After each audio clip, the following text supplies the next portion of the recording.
Good morning student, मैं हूँ श्री राम सैनी। आज अपन एसएसटी का topic emergency power of president के बारे में अध्ययन कर रहे हैं।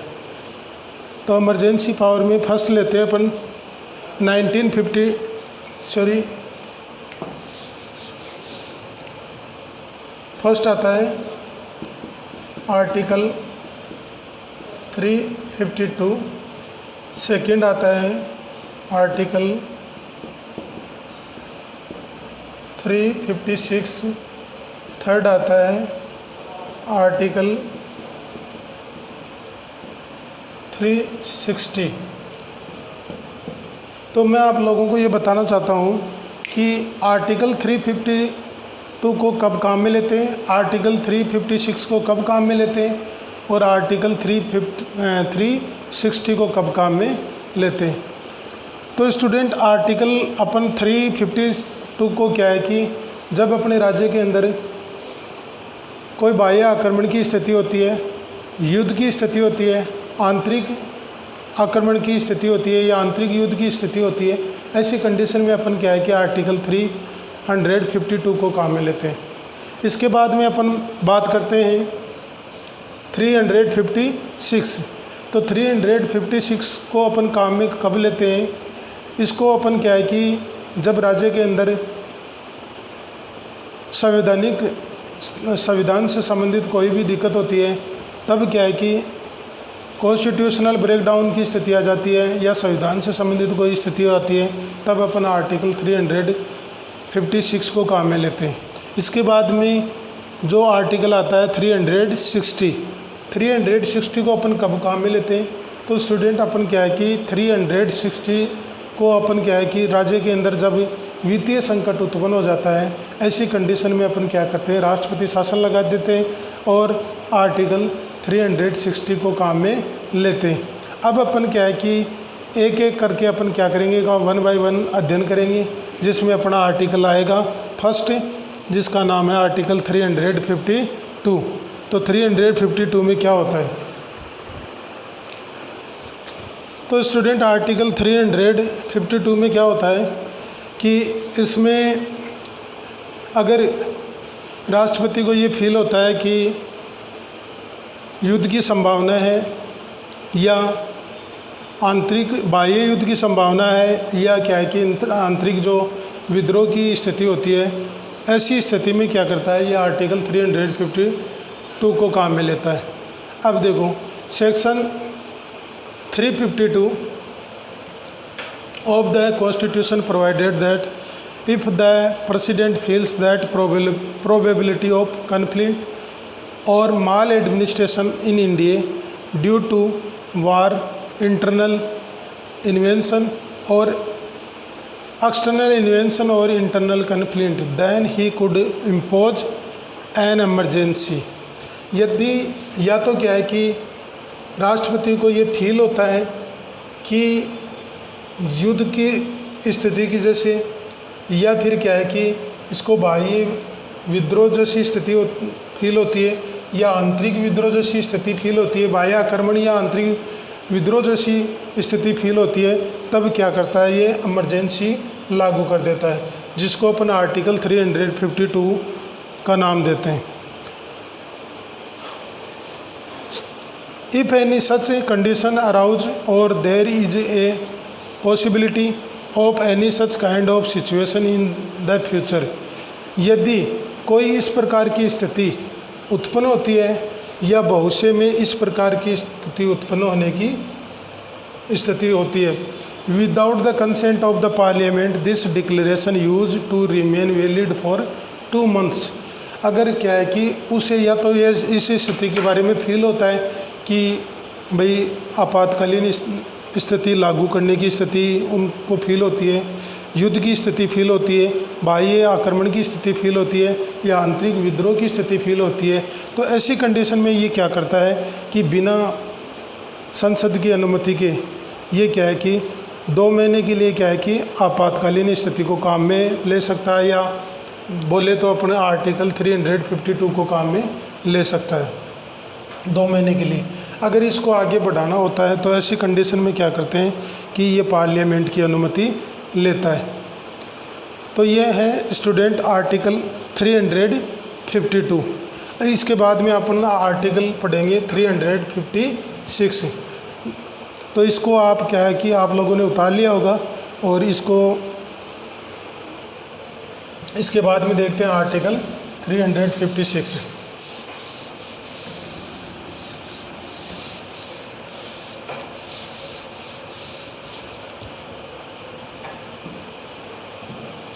आर्टिकल 356। तो आर्टिकल 356 में क्या होता है, मैंने आप लोगों को बताया, जब भी कॉन्स्टिट्यूशनल ब्रेकडाउन की स्थिति आ जाती है तो ऐसी कंडीशन में अपन क्या करते हैं, आर्टिकल 356 को काम में लेते हैं। तो इसके बारे में थोड़ा विस्तृत रूप से अपन अध्ययन करते हैं। आर्टिकल 356 में क्या होता है स्टूडेंट, इसमें क्या है कि गवर्नमेंट जब वर्क नहीं कर रही होती है, ऐसी स्थिति में क्या करता है कि गवर्नर है, ये मतलब राज्य का जो गवर्नर है, ये स्वयं क्या है कि ऐसी स्थिति के अंदर राष्ट्रपति को सूचित करता है, और राष्ट्रपति क्या करता है कि आर्टिकल 356 को काम में लेता है। इसमें देखते हैं कि according to section 356 if the president comes to know from the state governor of it he himself considered that such a condition has evolved that the government of some state is not functioning as per the provisions of the constitution, then he can declare an emergency in that state। यदि क्या होता है कि कुछ राज्य की जो सरकार होती है जो वर्क नहीं कर रही होती है, और ऐसी स्थिति में क्या है कि उन राज्य का जो गवर्नर होता है, और उस गवर्नर के द्वारा ये जानने को आता है कि उस राज्य की सरकार है ये वर्क नहीं कर रही है या सही तरीके से कार्य नहीं कर रही है। ऐसी कंडीशन में क्या करते हैं कि आर्टिकल 356 को काम में लेते हैं और इमरजेंसी की घोषणा कर देते हैं। तो इसको क्या है कि स्टूडेंट, मैंने आप लोगों को जो आर्टिकल 352 के बारे में बताया, और 356 में अपन क्या होता है कि इसको बिना पार्लियामेंट की अनुमति के बिना पार्लियामेंट की अनुमति के क्या करते हैं, इसको 2 महीने के लिए इसको काम में लेते हैं, 2 महीने के लिए इसको लागू करते हैं, 2 मंथ्स के लिए क्या करते हैं, इसको लागू करते हैं। फिर उसको क्या है कि अपन पार्लियामेंट की अनुमति के साथ ही क्या कर देते हैं, इसको आगे बढ़ा देते हैं। अगर बढ़ने की स्थिति होती है तो आगे उसको क्या है कि पार्लियामेंट की अनुमति के साथ ही बढ़ा देते हैं, और इसको मैक्सिमम अपन क्या कर सकते हैं, 3 इयर्स के लिए बढ़ा सकते हैं। 3 इयर्स के लिए क्या करते हैं, इसको लागू कर सकते हैं। बाकी क्या है कि मिनिमम इसको 2 मंथ्स के लिए क्या करते हैं, उसको लागू करते हैं। और इसमें क्या होता है कि अगर गवर्नमेंट कार्य नहीं कर रही होती है, ऐसी कंडीशन में क्या करते हैं, इसको लागू करते हैं। इसके बाद में अपन आर्टिकल 360 की बात करते हैं। तो ये स्टूडेंट आपने देख ही लिया होगा, समझ लिया होगा कि आर्टिकल 356 को कैसे काम में लेते हैं और कब काम में लिया जाता है। आगे देखते हैं अपन आर्टिकल 360।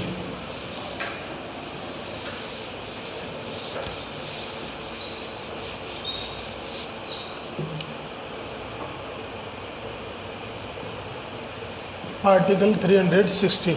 तो आर्टिकल 360 को मैंने आप लोगों को शुरू में बताया था कि आर्टिकल 360 को क्या है कि जब भी राज्य के अंदर वित्तीय संकट आ जाता है, ऐसी कंडीशन में अपन क्या करते हैं, आर्टिकल 360 को काम में लेते हैं। आगे इसके बारे में देखते हैं। हाँ, तो स्टूडेंट अपन आर्टिकल 360 को कब काम में लेते हैं, मैंने आप लोगों को शुरू में बताया था कि आर्टिकल 360 को क्या है कि जब भी कोई वित्तीय स्थिति आ जाती है या वित्तीय जो संकट आ जाता है, ऐसी कंडीशन में आर्टिकल अपन 360 को काम में लेते हैं। According to section 360, if the president feels that such condition have evolved due to which the financial stability और goodwill of India is threatened, then he can declare a financial emergency. देखो, section 360 के अनुसार या article 360 के अनुसार यदि क्या है कि राष्ट्रपति ये फील करता है कि भारत की जो गुडविल है या उसकी जो स्थिति है या जो स्टेबिलिटी है जो वित्तीय स्थिरता है ये क्या है, संकट में है। ऐसी स्थिति में क्या करता है कि वो आर्टिकल 360 को काम में लेता है और इमरजेंसी लागू कर देता है। For the declaration of this emergency the tenure is fixed the same as that in the case of the first type of emergency discussed.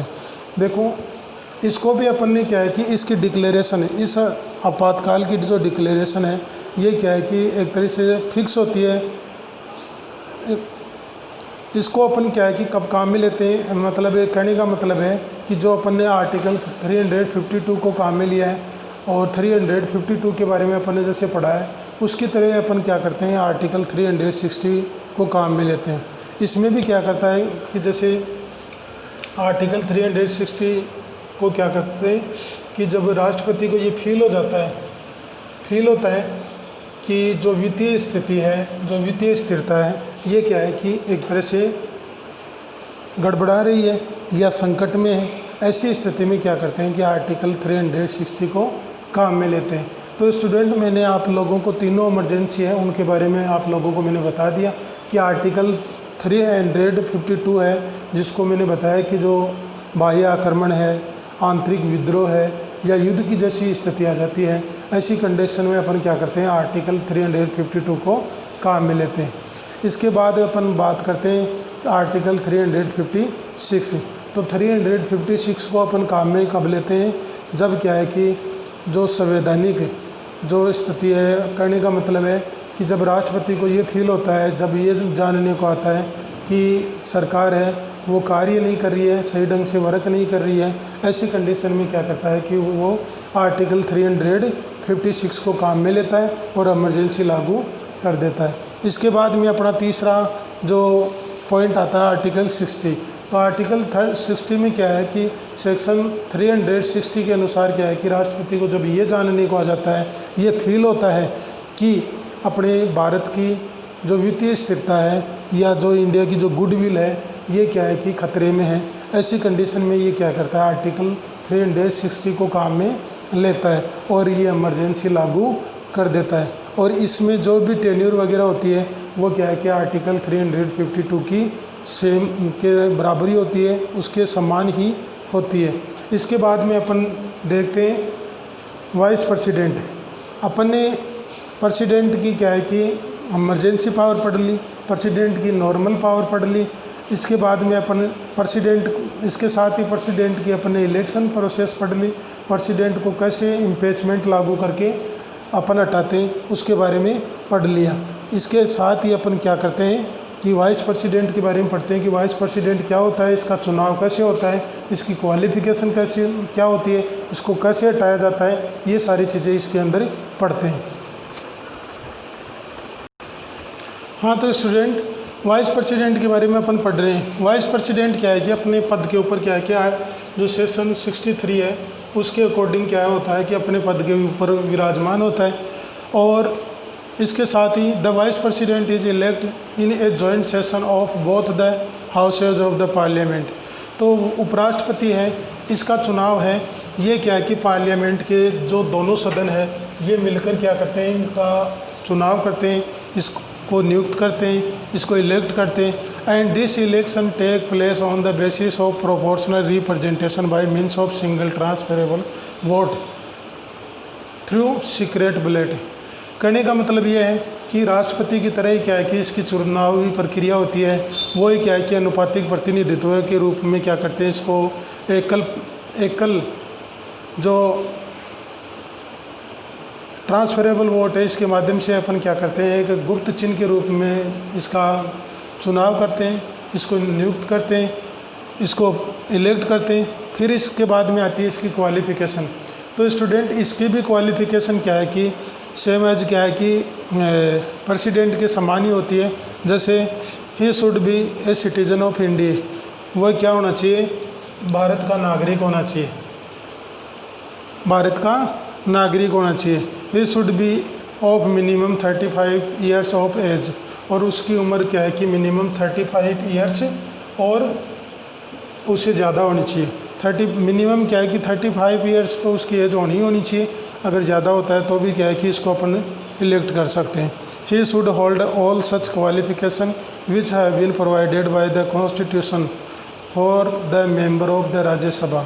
तो राज्यसभा के मेंबर्स के लिए संविधान के द्वारा जो भी क्वालिफिकेशन प्रोवाइड करवाई जाती है वो सारी क्वालिफिकेशन किसके पास होनी चाहिए, अपने वाइस प्रेसिडेंट के पास होनी चाहिए। तब जाके अपन क्या करते हैं, वाइस प्रेसिडेंट को चुनते हैं। तो स्टूडेंट, मैंने आप लोगों को बताया कि वाइस प्रेसिडेंट होता है वो क्या है कि सेशन 63 के अकॉर्डिंग अपने पद के ऊपर अपॉइंट होता है, अपने पद के ऊपर इलेक्ट होता है। और वाइस प्रेसिडेंट को क्या है कि पार्लियामेंट के दोनों सदन मिलकर क्या करते हैं, इसको इलेक्ट करते हैं। और इनके साथ ही जो प्रोपोर्शनल रिप्रेजेंटेशन के आधार पे क्या करते हैं, इसका इलेक्शन करवाते हैं। इनके साथ ही सिंगल ट्रांसफरेबल वोट, जिसका मतलब होता है, या सीक्रेट बैलेट के रूप में इसको चुनते हैं। सीक्रेट बैलेट के रूप में इसके मतदान करवाते हैं, फिर इसको चुना जाता है। और इसमें क्या है कि इसकी क्वालिफ़िकेशन होती है, जैसे मैंने आपको बताया कि वो भारत का नागरिक होना चाहिए, मिनिमम 35 वर्ष होनी चाहिए। इनके साथ ही क्या है कि उनकी जो क्वालिफ़िकेशन है वो राज्यसभा के मेंबर के रूप में क्या है कि उसकी क्वालिफ़िकेशन होनी चाहिए। उसके बाद में अपन देखते हैं कि इसको हटाते कैसे हैं, इसके पद से इसको हटाते कैसे हैं। Removal from office.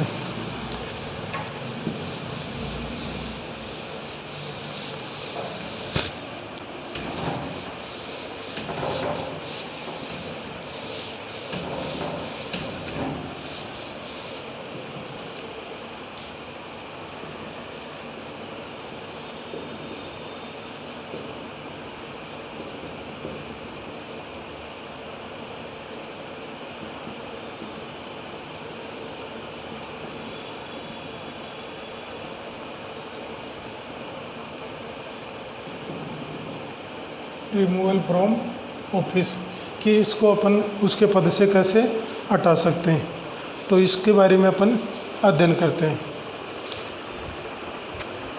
हाँ, तो स्टूडेंट अपन आगे देख रहे हैं कि जो वाइस प्रेसिडेंट है उनको उनकी पोस्ट से रिमूव कैसे करते हैं। Removal from office. Tenure of the vice president is 5 year. आप सब जानते हो कि जो प्रेसिडेंट है, वाइस प्रेसिडेंट है, इसकी टेन्योर 5 ईयर्स होती है।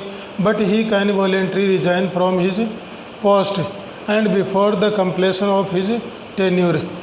देखो, इसकी क्या है कि टेन्योर होती है वो 5 ईयर होती है, लेकिन ये अपनी इच्छा शक्ति के अनुसार या अपनी इच्छा अनुसार क्या है कि अपनी पोस्ट से क्या कर सकता है, रिजाइन कर सकता है।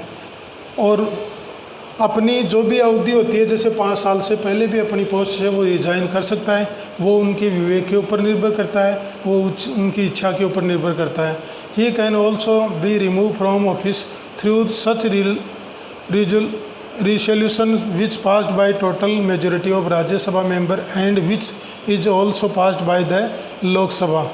देखो, पहले तो क्या होता है कि उसको पद से रिमूव कर सकते हैं, लेकिन क्या है कि इस प्रकार के प्रस्ताव को पहले तो क्या है कि राज्यसभा के टोटल मेंबर्स होते हैं, उनसे उनको मेजॉरिटी मिलती है, मेजॉरिटी ली जाती है। और उसके बाद में क्या है कि इसको लोकसभा के द्वारा पास किया जाता है। उसके पहले राज्यसभा से पास करते हैं, उसके बाद में उसको लोकसभा से पास करते हैं। It is mandatory to give information regarding such resolution 14 days in advance. लेकिन इसको स्टूडेंट अपन क्या है कि हटा तो सकते हैं, लेकिन पहले इसको 14 डेज पहले क्या करना होता है, उसको उसके बारे में इंफॉर्मेशन देनी होती है।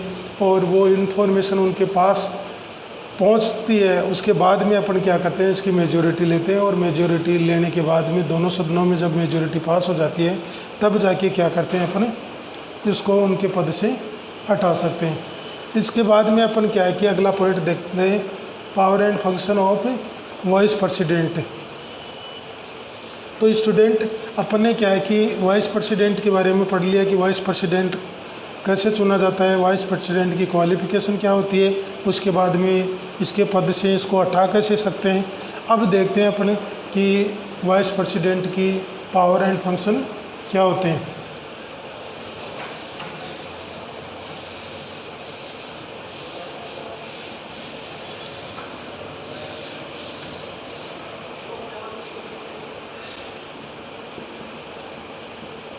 पावर्स एंड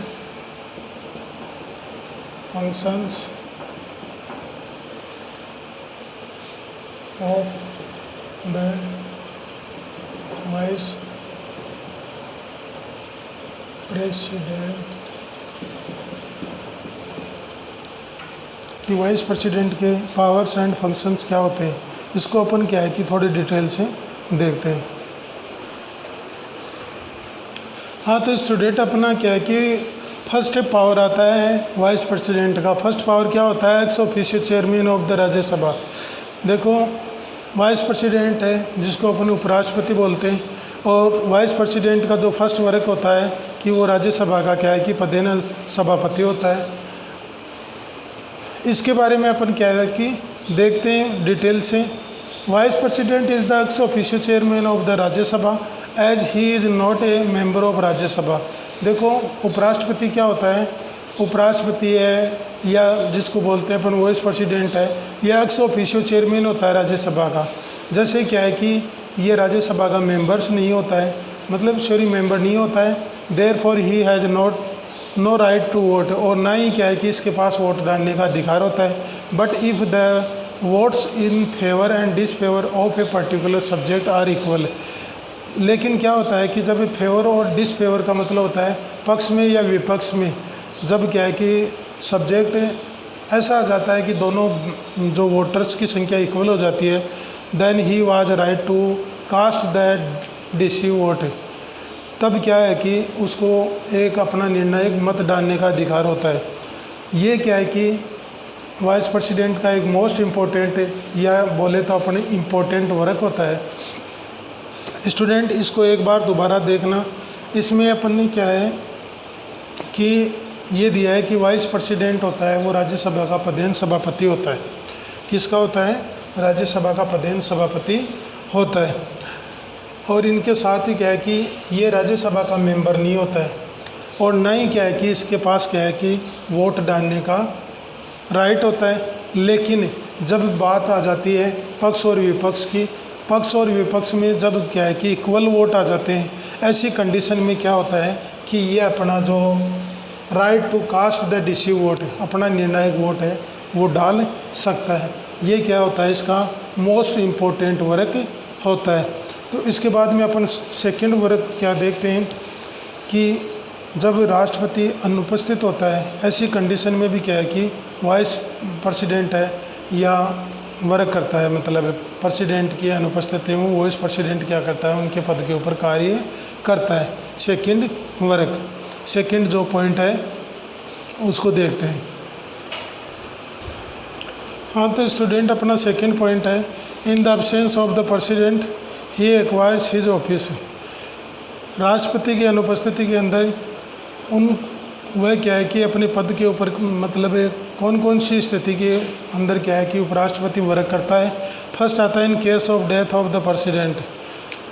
जब क्या है कि राज्य के देश के अंदर राष्ट्रपति की क्या हो जाती है, डेथ हो जाती है, ऐसी कंडीशन में क्या करता है कि उपराष्ट्रपति उनकी जगह वर्क करता है।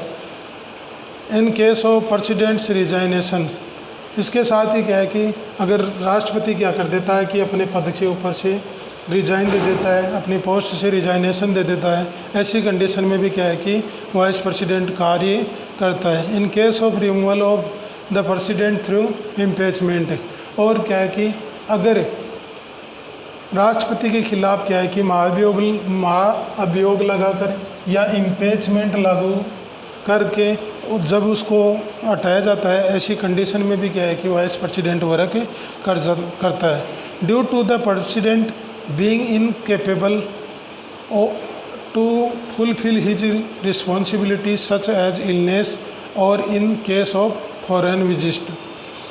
तो इसमें स्टूडेंट फोर्थ जो पॉइंट अपना ये आता है कि राष्ट्रपति क्या है कि अपने पद के ऊपर कार्य करने में क्या होता है, इनकेपेबल होता है, अयोग्य होता है। जैसे मतलब क्या है कि बीमार होता है, या वो कोई टूर के ऊपर गया हुआ होता है, विदेश में विजिट के ऊपर गया हुआ होता है, ऐसी कंडीशन के अंदर क्या है कि वाइस प्रेसिडेंट वर्क करता है। तो स्टूडेंट, मैंने आप लोगों को ये बताया है कि डेथ की स्थिति में क्या है कि वाइस प्रेसिडेंट वर्क करता है जब राष्ट्रपति की मृत्यु हो जाती है। इसके साथ ही क्या है कि राष्ट्रपति अपने पद से रिजाइन कर देता है, तब वाइस प्रेसिडेंट वर्क करता है। इनके साथ ही क्या है कि प्रेसिडेंट के खिलाफ क्या है कि इम्पीचमेंट लागू कर देते हैं, तब जाके क्या है कि वर्क करते हैं। इसके साथ ही क्या है कि जो प्रेसिडेंट है वो विदेश में या तो टूर के ऊपर गया होता है या बीमार होता है। ऐसी कंडीशन में क्या है कि वाइस प्रेसिडेंट वर्क करता है। हाँ, तो स्टूडेंट अपन अगला पॉइंट देखते हैं, प्राइम मिनिस्टर। प्राइम मिनिस्टर है वो क्या है कि सेक्शन 74 के अकॉर्डिंग क्या होता है कि अपने पद के ऊपर इलेक्ट होता है, और इसको क्या है कि प्राइम मिनिस्टर को अपॉइंट कैसे करते हैं, appointment of the prime minister. अब क्या है कि ये देखते हैं कि जो प्रधानमंत्री है उसकी नियुक्ति कैसे होती है। The constitution provide that president will appoint the prime minister. संविधान क्या करता है, ये प्रदान करता है कि राष्ट्रपति क्या करता है कि प्रधानमंत्री की नियुक्ति करता है, या राष्ट्रपति है वो प्रधानमंत्री को नियुक्त करेगा। According to the basic principle of the parliamentary system. अपन क्या है कि जो मुख्य सिद्धांत पार्लियामेंट्री संसदात्मक प्रणाली के जो मुख्य सिद्धांत के अनुसार the president is bound to appoint the leader of majority group of the Lok Sabha as the prime minister. इसके साथ अपन ये बता सकते हैं कि जो राष्ट्रपति होता है ये क्या है कि एक the leader of majority group. कहने का मतलब है कि लोकसभा का जो मेजोरिटी ग्रुप होता है उसका लीडर होता है, उसका नेता होता है, और इसमें से क्या करते हैं कि अपने जो प्रधानमंत्री की नियुक्ति करते हैं। तो ये मतलब अपन ये कह सकते हैं कि प्रधानमंत्री है ये लोकसभा का मुख्य नेता होता है। लोकसभा के जो मेंबर्स होते हैं उनमें से ही क्या किया जाता है कि एक व्यक्ति को क्या है प्रधानमंत्री के रूप में चुना जाता है, जिसको upon the leader of majority group of Lok Sabha के नाम से भी अपन क्या करते हैं, बोलते हैं। तो इसके बाद में अपन क्या करेंगे कि इसकी पावर एंड फंक्शन पढ़ेंगे कि प्राइम मिनिस्टर की पावर्स एंड फंक्शंस क्या होते हैं, कि प्राइम मिनिस्टर क्या क्या वर्क करता है। जैसे अपन बताएं तो प्राइम मिनिस्टर क्या करता है कि मंत्री परिषद की नियुक्ति करता है। इनके साथ साथ ही क्या है कि प्राइम मिनिस्टर है ये मतलब मंत्री परिषद को विभाग आवंटित करता है। तो कई वर्क करता है जिनको अपन क्या है कि 1 बाय 1 इनका अध्ययन करेंगे। तो इसके बाद इस टॉपिक को अपने स्टूडेंट यहीं फिनिश करते हैं। अगले दिन अपन क्या करेंगे कि अपन प्राइम मिनिस्टर की पावर्स एंड फंक्शंस के बारे में अध्ययन करेंगे।